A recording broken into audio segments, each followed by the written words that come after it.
Hi అండి అందరికీ ముందుగా సంక్రాంతి పండుగ శుభాకాంక్షలు అండి. ఈలోగా అయితే వచ్చేసి భోగి రోజుది మధ్యాహ్నం నుంచి అయితే వీడియో క్యాప్చర్ చేశాను. అదే మీతో అయితే షేర్ చేసుకుంటున్నాను. మార్నింగ్ అంతా అడావుడి, అసలు ఒక్క బిట్టు కూడా అయితే తీయలేదు అండి. మీరు అందరూ పండగ ఎలా జరుపుకుంటున్నారో కామెంట్ సెక్షన్లో అయితే కామెంట్ చేయండి. భోగి రోజు మధ్యాహ్నం అయితే మేము చక్రాలు అయితే పెట్టుకున్నాము.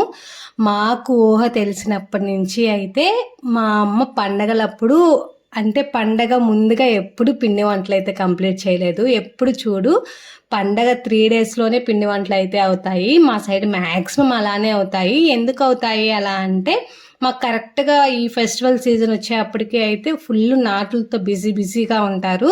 సో పొలానికి వెళ్ళండి ఖచ్చితంగా అయితే తప్పదండి. సో పొలానికి వెళ్ళాల్సిందే.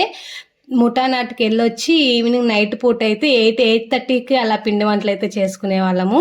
ఈసారి అమ్మ కొంచెం హెల్త్ బాగోక పనికైతే ఇంకా ఆపేసింది. భోగి రోజు నుంచి అయితే ఇంటి దగ్గర ఉండిపోయింది, అది కూడా మా బలవంతం మీద. సో ఇంకా భోగి రోజు పొద్దున ఇంట్లో పూజలు అయితే చేసేసుకొని మధ్యాహ్నం నుంచి అయితే పిండి వంటలు అయితే పెట్టుకున్నాము. ఇదైతే ఫస్ట్ అండి చేసింది పిండి వంటలు అయితే. చక్రాలు అయితే చేసుకున్నాము. ఎలా చేసుకున్నాము అనేది సింపుల్గా అయితే చెప్పేస్తాను. బియ్యం అయితే మనం పండించిన బియ్యమే, కాకపోతే ఒక 2-3 టైమ్స్ అయితే కడిగి బాగా ఆరబెట్టేసుకున్నాము. అదే షోర్లో బియ్యం అయితే ఇంకా 3-4 టైమ్స్ ఎక్కువ కడిగి పెట్టుకోవాలి. లేదు అంటే పురుగు పట్టకుండా చాలా ఒటికైతే మందులు కలుపుతారండి. సో కడిగి పెట్టుకోవడం చాలా ఒటికైతే మంచిది. బియ్యం అన్ని బాగా ఆరిపోయిన తర్వాత ఒక 2 kgsకి 1/2 kg అయితే మేము పచ్చెనగలు అయితే వేసి పట్టించుకున్నాము. శనగ పిండి వేయకుండా. శనగపిండిలో కూడా చాలా ఒటికి కల్తీ అవుతుంది అని చెప్పేసి మేమైతే ఈ పని చేసామండి. పిండి అంతా కలిపేసుకొని తగినంత అయితే ఉప్పు, కారం, వామ్ అయితే బాగా నలిపి అయితే వేసేసుకున్నాము. పాప కూడా తింటుంది అని చెప్పేసి కారం కొంచెం తగ్గించి అయితే చేసుకున్నాము.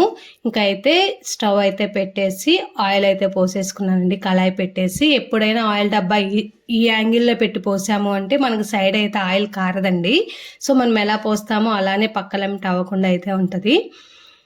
యాక్చువల్గా కట్టి పుల్లల మీద చేయాల్సిన పిండి వంటలు అయితే గ్యాస్ పైన అయితే అయ్యాయి. కట్టి పుల్లలు అయితే చాలా తక్కువ అయితే ఉన్నాయి.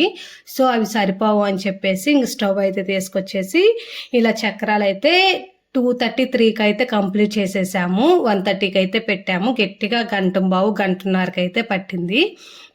పిండి వంటలు ఎప్పుడైనా చేసేటప్పుడు ఎండ్ స్టేజ్కి వచ్చాయి అంటే ఆనందమే వేరు. అయిపోతున్నాయి అనిపిస్తే నాకైతే ఎప్పుడు అలానే ఉంటుంది. ఇంకా పాప ఈ గ్యాప్లో అయితే వాళ్ళ మామ అయితే ఆడుకుంటూనే ఉంది. ఇంకా తర్వాత ఒక 3కి అయితే మొత్తం కంప్లీట్ అయిపోయిన తర్వాత ఇంట్లో పని అంతా 4 కల్లా త్వరగా అయితే కంప్లీట్ చేసుకున్నాను అండి. పాపకు భోగి పళ్ళు పోద్దాము అని చెప్పేసి 4:30 to 5:30 గ్యాప్లో పోస్తే మంచిదే అని చెప్పారు. సో అందుకని చెప్పేసి ఆ గ్యాప్కి రెడీ చేసేయాలి అని చెప్పేసి ఫ్రెష్ అయిపోయి ఫస్ట్ భోగిపళ్ళు అయితే కలిపేసుకుంటున్నాను. యాక్చువల్గా మార్నింగ్ కలుపుకోవాల్సింది, కానీ రేగిపళ్ళు దొరకలేదండి. మధ్యాహ్నం ఆ టైంలో అయితే మా తమ్ముడు తీసుకొచ్చాడు. సో ఇంక ఈవినింగే కలిపేసి దేవుడి గుడి దగ్గర పెట్టేసి పాపకైతే తీసుకొచ్చి పోసాము. దాంట్లోకి అయితే నేను ఫస్ట్ అయితే అక్షింతలు వేసాను. తర్వాత అయితే రేగిపళ్ళు అండ్ చెరుకు ముక్కలు అయితే వేసేసి పూలు వేసేసి చిల్లర నాణ్యాలు కూడా అయితే ఒక 11 వేసానండి. 11 కానీ 13 కానీ అలా వేసుకుంటారు అంట. మొత్తం 5 రకాలు కలిపాను.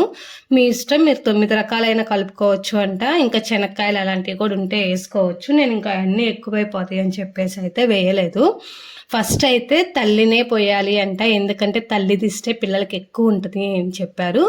అటు 3 టైమ్స్ ఇటు 3 టైమ్స్ తిప్పేసి పిల్లలకైతే తలపైన ఒక ఉంగరం, బంగారపు ఉంగరం పెట్టేసి పోస్తారు అని చెప్పారు. మాకు అంత అయితే తెలియదండి, మాకు ఎవరు చేయలేదు. మాకు అది ఆనవాయితీ కూడా కాదు. ఇప్పుడు ఇంకా పిల్లలు, మా జనరేషన్ పిల్లలకైతే పోసుకుంటున్నారు. పెద్దవాళ్ళని వాళ్ళని అడిగేసి నేనైతే పోసాను. కొన్ని క్లిప్స్ అయితే యాడ్ చేశాను. కంప్లీట్గా వీడియో అయితే తీయలేదు. లోహిత కోఆపరేట్ చేసిద్దని అస్సలు అనుకోలేదు, కానీ అక్కడ కూర్చొని ఆడుకుంటూ పర్లేదు బాగానే అయితే కోఆపరేట్ చేసింది.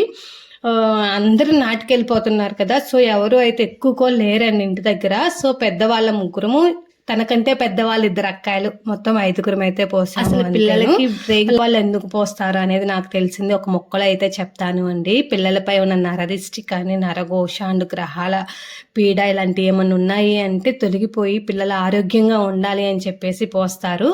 అండ్ శ్రీమన్నారాయణ ఆశీస్సులు కూడా పిల్లలకి ఎప్పుడు ఉండాలి అని చెప్పి కూడా అయితే పోసుకుంటారండి. నాకు మరీ అంతగా అయితే తెలియదు, కొంతవరకు అయితే తెలుసు అంతేను. నాకు తెలిసినంతలో నేనైతే చేసేసి లాస్ట్లో పాపకైతే ఆరదిచ్చేసి కంప్లీట్ చేసేసుకున్నాను. నా భోగి అయితే ఇలా అయితే ఎండ్ అయిపోయింది. వచ్చిన వాళ్ళకి పసుపు రాసేసి తాంబూలం కూడా అయితే ఇచ్చేసి ఇంక లాస్ట్లో ఇట్లా అయితే ఎండ్ చేసేసుకున్నాను అండి.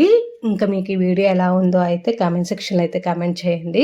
అండ్ వీడియో అంతా నచ్చినట్లయితే ప్లీజ్ ఒక లైక్ అయితే వేయండి. ఈ రోజుకైతే ఇంతేను. మ్యాక్సిమం సంక్రాంతి వీడియో అయితే షేర్ చేయకపోతాను, షేర్ చేస్తే కంపల్సరీగా అయితే మీకు చెప్తాను. సరే.